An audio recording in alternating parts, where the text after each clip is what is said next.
শিক্ষার্থী বন্ধুরা, তোমাদেরকে স্বাগতম জানাচ্ছি। আমি ইমাম হোসেন স্যার, রামপুর বিশ্ববিদ্যালয়ের পক্ষ থেকে। আমরা অনলাইন ক্লাসে গত ক্লাসে চতুর্থ অধ্যায়ের কাজ, ক্ষমতা, শক্তির বিভিন্ন টপিকস নিয়ে আলোচনা করেছি। সেখানে আমরা আলোচনা করতে গিয়ে কাজ কী, ক্ষমতা কী, শক্তি নিয়ে আলোচনা করেছি।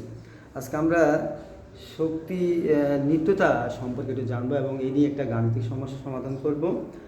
আসলে শক্তি নিত্যতা কী তোমরা ছোটোবেলা থেকেই বিভিন্ন ক্লাস হয়তো পড়েছে। শক্তি নিত্যতা কী? এই শক্তির সৃষ্টিও নাই, শক্তি কি নাই, বিনাশও নাই। শক্তি কেবল এক রূপ থেকে অপর এক বা ততোধিক রূপে রূপান্তর হইতে পারে। আর এই বিশ্বে মোট শক্তির পরিমাণ নির্দিষ্ট ও অপরিবর্তিত, অর্থাৎ শক্তি তার রূপান্তর নয়। তার মানে কি, শক্তিটা কি হয়, এক অবস্থা থেকে অন্য অবস্থায় রূপান্তর হয়। এই রূপান্তর হতে গিয়ে বিভিন্ন অবস্থানেও দেখা গেছে মোট শক্তির পরিমাণ নির্দিষ্ট থাকে। এখন আমরা এই শক্তির নিত্যতা সম্পর্কে একটা অঙ্ক করে দেখব যে আসলে এই ধরনের গাণিতিক সমস্যাগুলো কীভাবে সমাধান করা যায়। যেমন এখানে একটি প্রশ্ন লেখা আছে, শক্তির নিত্যতা সূত্রের সম্পর্কে একটা গাণিতিক সমস্যা। 250 গ্রাম ভরের একটি বস্তু 49 মিটার পার সেকেন্ড বেগে খাড়া উপর বিক্রি করা হলো, নিক্ষেপ করা হলো। এখন এখানে বলা হয়েছে যে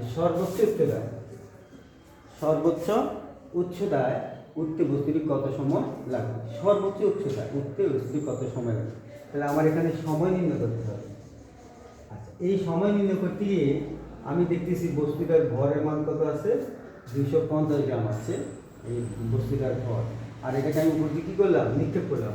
সেখানে আমার নিক্ষেপ করতে আদি ব্যাগটা দেওয়া আছে কত, 49 মিটার পার সেকেন্ড দেওয়া আছে। আর সেখানে আমরা একটা জানবো যে সর্বোচ্চ উচ্চতায় যে কোনো বস্তু নিক্ষেপ করলে সর্বোচ্চ তার ব্যাগ হয় 0, কারণ সেখানে তার আর ব্যাগ থাকে না। এরপরে আর তার ব্যাগ থাকে সেটা আরও গুরুত্ব, তাই তার সর্বোচ্চ ব্যাগ কী হয়, 0 হয়। তাহলে সর্বোচ্চ যে ব্যাগ সেটা হয় 0, অর্থাৎ ব্যাগ ভি এর মান কী হয়ে যায়, 0 হয়। আর আদি ব্যাগের মান আমার আছে কত, 49 মিটার পার সেকেন্ড। আর আমরা তো অভিজ্ঞ ত্বরণ জি এর মান জানি। তাহলে আমি এখানে কি লিখবো, গ নম্বর অঙ্কটা সমাধান করতে প্রথমে আমি লিখবো কী কী দেওয়া আছে। প্রথমে লিখবা, যেমন ধরো গ নম্বর অঙ্কটা সমাধান করতে লিখবা দেওয়া আছে। শিক্ষার্থী বন্ধুরা, আমরা ছোট ভাইয়ের অঙ্কটি সমাধান করতে কী কী তথ্য পেয়েছি। এখানে দেখতেছি আদি ব্যাগ, আদি ব্যাগ নিক্ষেপের শুরুতে যে ব্যাগটা, এগুলো আদি ব্যাগ ইউ, যেটাকে আমরা ইউ দ্বারা প্রকাশ করি। ইউ কত, 49 মিটার পার কি সেকেন্ড। আবার সর্বোচ্চ ব্যাগ যেটা ভি, সর্বোচ্চ ব্যাগ ভি, এবং এই ভির মানটা আমরা কি ধরি, 0 মিটার পার কি সেকেন্ড। 0 metre per second. আর আমরা জানি অভিকর্ষ ত্বরণ ভি ইকুয়াল টু কত, 9.8 মিটার পার কি সেকেন্ড স্কোয়ার। আর আমাকে বের করতে হবে সময় টি এর মানটা। তাহলে সময় টি এর মানটা কত, আমাকে এটা বের করতে হবে। তাহলে শিক্ষার্থী বন্ধুরা, তুমি কী কী উপাদান পেয়ে গেলে বা তথ্য পেয়ে গেলে, একটা হলো আদি ব্যাগের মান 49 মিটার পার সেকেন্ড, সর্বোচ্চ ব্যাগ V equal to 0 metre per second, অভিকর্ষ ত্বরণ জি এর মান হচ্ছে 9.8 মিটার পার সেকেন্ড স্কোয়ার, আর সময় টি ইকুয়াল টু 4, এটা আমরা লিখি। তাহলে এখন দেখো, আমি এমন একটা সূত্র প্রয়োগ করব যে সূত্র প্রয়োগ করার মাধ্যমে আমি টি এর মানটা পেয়ে দেবো। তাহলে আমার মোটামুটি যে জিনিসগুলো আছে ইউ, ভি, জি এবং টি, এর সমন্বয়ে আমি যে সূত্রটা প্রয়োগ করব সেটা হচ্ছে, আমরা জানি ভি ইকুয়াল টু কি, ইউ মাইনাস জিটি। অর্থাৎ নিক্ষিপ্ত বস্তুর বেলায় 3টি সূত্র আছে। এই 3টি সূত্রের মধ্যে কখনো চিহ্ন মাইনাস হয়, কখনো প্লাস হয়। গলন্ত বস্তুর বেলায় হবে প্লাস, আর নিক্ষিপ্ত বস্তুর বেলায় হবে মাইনাস। যেহেতু আমরা এটা নিক্ষেপ করছি, সুতরাং V equal to U minus GT. এবার শিক্ষার্থী বন্ধুরা দেখো, আমরা যদি টি মান বের করবো তাহলে অবশ্যই জিটিকে আমরা এই পাশে নিয়ে আসতে পারি, তাই না। মাইনাস জিটি এদিকে নিয়ে আসলে তাহলে এটা হয়ে যাবে প্লাস, অপরপক্ষে ইউ কি হবে, মাইনাস বি, নাকি। অর্থাৎ আমরা যদি ইউর সাথে ভিকে নিয়ে যাই তাহলে এখানে প্লাস আছে, এটা হবে কি মাইনাস। আর টি ইকুয়াল টু, অবশ্যই টি কোথায় যাবে, নিচে যাবে, ইউ মাইনাস বি যাবে উপরে।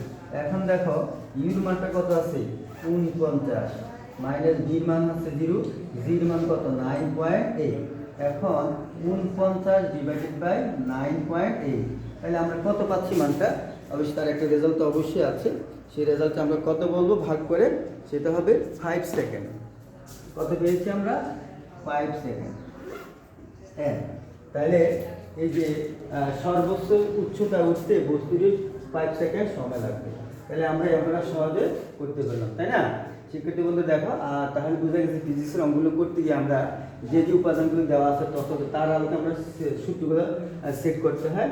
এখানে সূত্র আছে বি = ই মাইনাস জি সূত্র, তাহলে আমরা ছোটো ঘরের অঙ্কটা সুন্দরভাবে করে ফেললাম। এবার আমাকে মোটামুটি দ্বিতীয় যে প্রশ্নটা আছে আমার, সেটা হলো যে দেখাও যে নিক্ষেপের শুরুতে বস্তুটির মোট শক্তি সর্বোচ্চ উচ্চতার মোট শক্তির কি সমান। এখন এই অঙ্কটা করতে গিয়ে আমি কিভাবে করতে পারি? এখানে কি কি দেওয়া আছে? নিক্ষেপের শুরুতে বস্তুটির মোট শক্তি।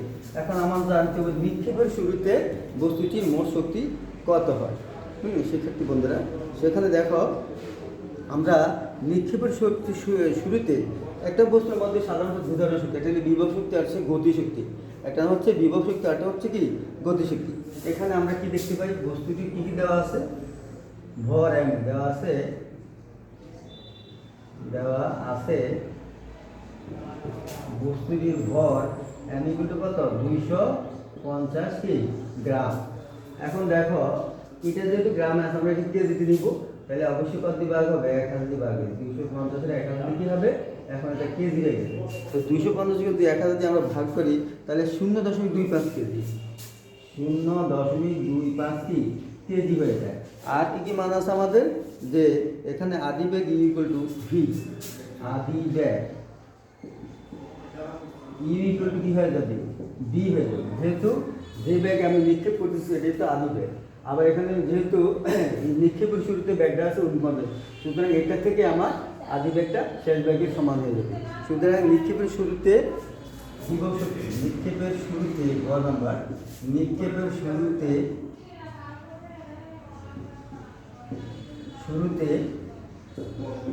বিভব শক্তি E P mgh।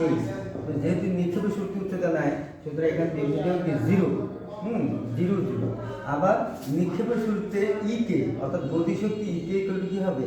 Half M V square, half M কি ভি স্কয়ার। তাহলে হাফ এম, এখানে দেখো এম এর মান কত আছে?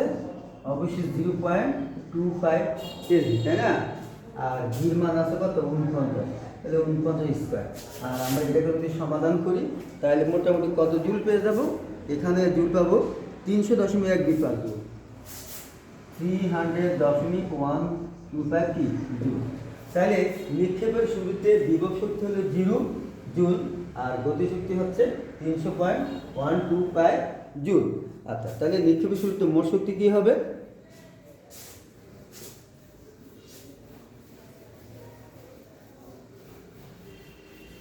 তাহলে নিক্ষেপের শুরুতে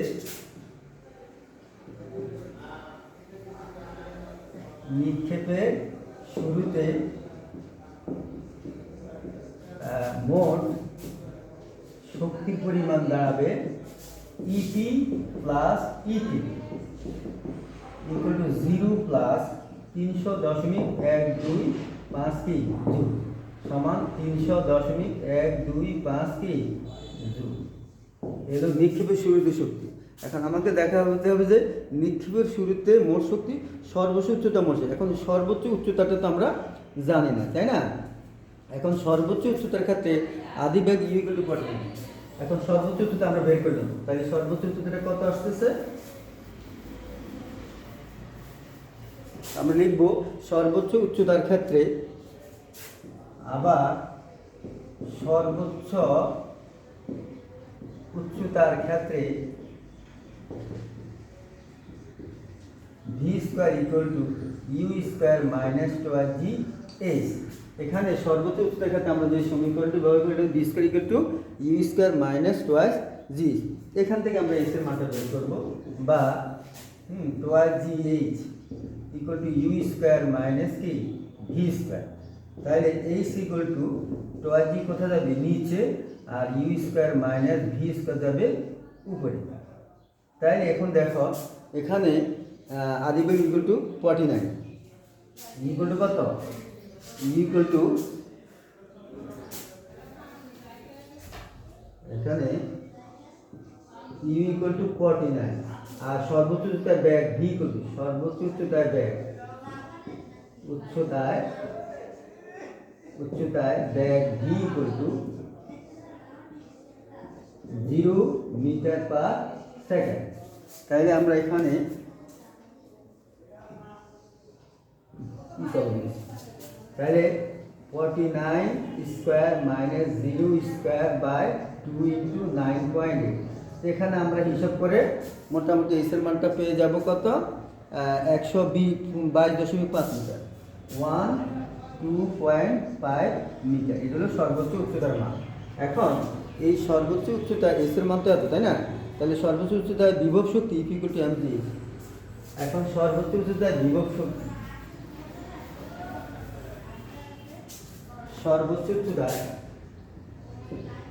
সর্বোচ্চ উচ্চতায় বিভব শক্তি ইপি ইকুয়াল টু mgh।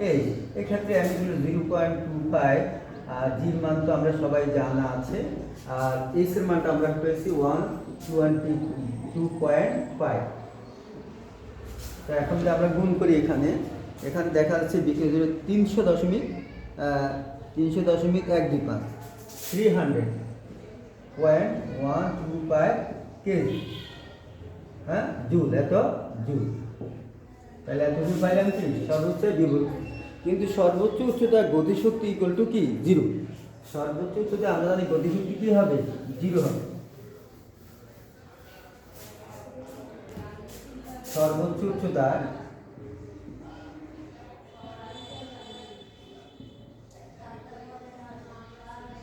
উচ্চতায় গতিশক্তি ইকে ইকুয়াল টু হাফ এম কি ভি স্কয়ার। কিন্তু শিক্ষার্থী বন্ধুরা দেখো সর্বোচ্চ উচ্চতায় ব্যাগটা কি থাকে তখন 0 থাকে। তাহলে হাফ ইন্টু এম ইন্টু 0 যদি আমরা জিরো স্কয়ার লিখি তাহলে এখানে কি হবে 0 হয়ে যাবে, তাই না? যেহেতু সর্বোচ্চতায় ব্যাগ কি হয়ে যায় 0 হয়ে যায়, তার উপরে ব্যাগ তো থাকে সে আরও উপরে উঠতো, সুতরাং এক্ষেত্রে সর্বোচ্চ ব্যাগ কত 0। তাহলে অতএব সর্বোচ্চ উচ্চতায় মোট শক্তি ইকুয়াল টু আমরা কি পাচ্ছি ইপি প্লাস ইকে। তাহলে ইপির মান 300.125 300.125 প্লাস 0 জুল, তাহলে 300.125 জুল, যা আগে সর্বোচ্চ নিক্ষেপের শুরুতে যেই মোট শক্তি ছিল আর এখন সেই শক্তি পাওয়া গেছে। তাহলে নিক্ষেপের শুরুতে এবং নিক্ষেপের শেষে দেখা যায় বস্তুটির মোট শক্তি কি থাকে ধ্রুব থাকে, সমান থাকে। এতে কি প্রমাণিত হবে শক্তি নিত্যতা সূত্রটি প্রমাণিত হলো। এখন আমরা এই শক্তি নিত্যতা সূত্র সম্পর্কে আরও তথ্য আমরা জানতে পারি। যেমন যদি আমাকে বলা হয় এরকম একটা অঙ্ক দেওয়া হয় গাণিতিক সমস্যা, যে মনে করো এরকম একটা ভূপৃষ্ঠে একটা বস্তু আছে,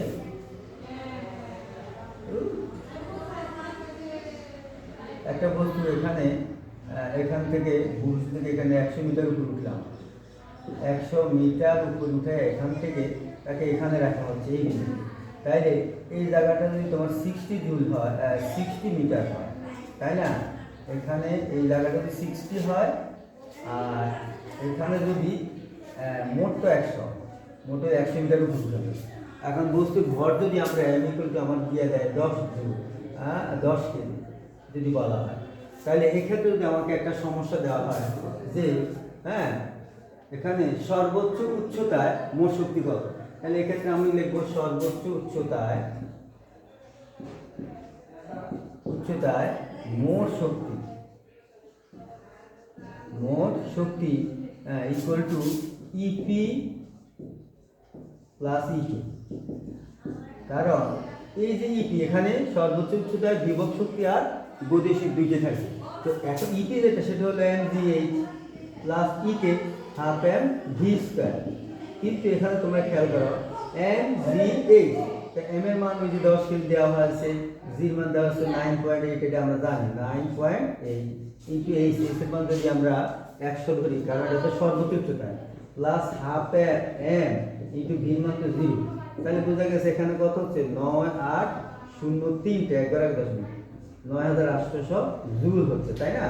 তাহলে প্লাস 0 জুল, তাহলে কত হচ্ছে 9800 জুল। তাহলে সর্বোচ্চ উচ্চতা অর্থাৎ এই বিন্দুতে হচ্ছে তোমার 9800 জুল মোট শক্তি এখানে বিদ্যমান রয়েছে। কখন থেকে এই বস্তুটা যদি এই বিন্দু থেকে বি বিন্দুতে নামানো হয়, অর্থাৎ এই বি বিন্দুতে, এখানে দেখাও এই জায়গাটা হলো আমার 60, তাহলে বি বিন্দু হচ্ছে কত, অবশ্যই 40। এখন এই বি বিন্দুতে আমি প্রমাণ করবো যে ঠিক ততটুকু পরিমাণ শক্তি পাওয়া, তাই না? সেক্ষেত্রে কিন্তু আমি কি প্রমাণ করতে চাই, বি বিন্দুতে ঠিক সেই পরিমাণ শক্তি জমা আছে। এখন তুমি সেটা কিভাবে করবে দেখো, বস্তুটা যখন বি বিন্দুতে নেমে যায় সর্বোচ্চ থেকে, তখন বি বিন্দু থাকা এবং তার মধ্যে বিভব শক্তিও থাকবে এবং গতি শক্তিও থাকবে। তাহলে বি বিন্দু থাকা অবস্থায় বি বিন্দুতে থাকা অবস্থায় তার মধ্যে গতি শক্তি ও বিভব শক্তি, গতি শক্তি ও বিভব শক্তি দুইটি থাকবে।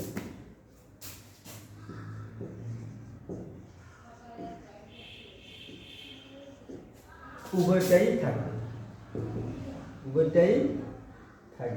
তোমরা আবার বুঝো, কারণ বস্তুটি এখনো ভূমি থেকে উপরে আছে। কোথায় আছে? বি বিন্দুতে আছে। তাহলে এই বিন্দু থেকে সে নিচে নামলো, আবার ভূমি থেকে একবারে ভূমিতে নেমে নাই, সে বি অবস্থানে আছে, অর্থাৎ ভূমি থেকে এখনো উপরে আছে। তাহলে এখানে দুইটা শক্তি থাকবে, একটা বিভব শক্তি, একটা কি গতি শক্তি। এখন এই বিন্দুতে মোট শক্তি যা ছিল আমি এখন প্রমাণ করবো বি বিন্দুতে সেই শক্তিটাই আছে। এই জন্য তোমরা কিভাবে করবো কাছে দেখো। তাহলে বি বিন্দুতে বা বি বিন্দুর ক্ষেত্রে ইপি ইকুয়াল টু ওই যে এম জি এইচ। এখন দেখো এটা ভূমি থেকে এইচ 1 ধরি আমরা, কারণ এখানে এম এর মান তো আমাদের বলা আছে 10, জি এর মান আছে 9.8, কিন্তু এইচ 1টা কত হবে? ওই যে টোটালটা হতো আমার 100 থেকে সে এম জি এইচ 1, তাই না? সে ভূমি থেকে এখন কত মিটার উপরে আছে? 60 মিটার উপরে আছে। সুতরাং এইচ 1 মান হবে এখানে 60 এ। এখন এখানে এইচ 1 ইকুয়াল টু কত ধরবা? 60, যেহেতু সে ভূমি থেকে কত মিটার উপরে আছে? 60 মিটার উপরে আছে। তাহলে বোঝা গেছে বিভব শক্তির বেলায় কত মিটার উপরে আছে, বস্তু যতটুকু উপরে থাকে, যত মিটার উচ্চতায় উপরে থাকে, সেটা হলো তার বিভব শক্তির বেলায় এস এর মান। তাহলে এক্ষেত্রে এস মান হবে 60। এখন তুমি গুণ করবে 48 আর 58, অর্থাৎ 5880 জুল। কত হচ্ছে? 5880 জুল হচ্ছে এখানে মোট শক্তি, বিভব শক্তি। এখানে বিভব শক্তি কত পাইলা? 5880 জুল। তাহলে অবশ্যই গতি শক্তিটা কত এখানে সেটা দেখো। আচ্ছা,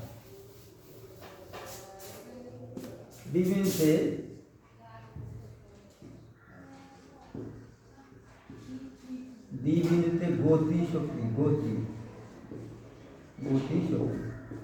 ই কে, গতি শক্তি কি দ্বারা বলছিলাম আমরা? ই কে দ্বারা। তাহলে ই কে ইকুয়াল টু কি? Half M V square. Half M কি? V square. আমরা এখানে ভি স্কয়ার মানটা আগে বের করে নিই শিক্ষার্থী বন্ধুরা। তাহলে ভি স্কয়ার সমান কি? ভি স্কয়ার সমান ওই যে পরন্ত বা স্কয়ার প্লাস টুয়াইস ই দিয়ে, V square into U square plus twice দিয়ে। এখন ইউ মানে 0, যেহেতু নিচের দিকে পড়তেছে, তাহলে ইউ মান কি? 0 প্লাস 2 ইনটু জি মান 9.8।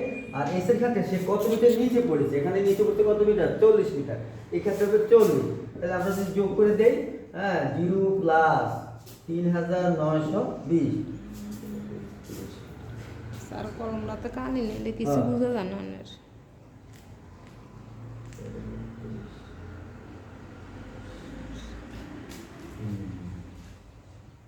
অর্থাৎ আমরা যদি গুণ করি তাহলে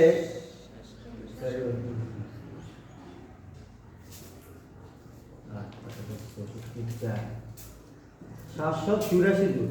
700 কত? 84 জুল। এখানে আছে 784 জুল কি কাজ হচ্ছে, বিস্কার মান হচ্ছে। সুতরাং আমরা বি বিন্দু গতি শক্তি, সুতরাং বি বিন্দুতে গতি শক্তি EK equal to half of M. M মানে কত? 10 কেজি। 10 ইন্টু আর ওখানে কত পাইলা? 784। তাহলে 5, তাহলে 5 গুণ 10 4 5 20, 5 42, 3920 জুল, 3920 জুল কাজ হচ্ছে। সুতরাং বি বিন্দুতে মোট শক্তি ইকুয়াল টু 5880 জুল পেয়েছি, আর এখানে 3920 জুল পেয়েছি। তাহলে কত হচ্ছে আমাদের 0 0 0 0 0 আর 2 আর একটা যোগ করলে 0, 3 এর একটা 4, 4 12, 9200। অর্থাৎ এখানে টোটাল যে শক্তিটা পাওয়া গেছে আর পূর্বে যে শক্তি ছিল আমাদের, সেই শক্তিগুলো প্রায় একই হয়ে গেছে। এতে কি প্রমাণিত হলো? শক্তির নিত্যতা সূত্রটা কি হলো? প্রমাণিত হলো।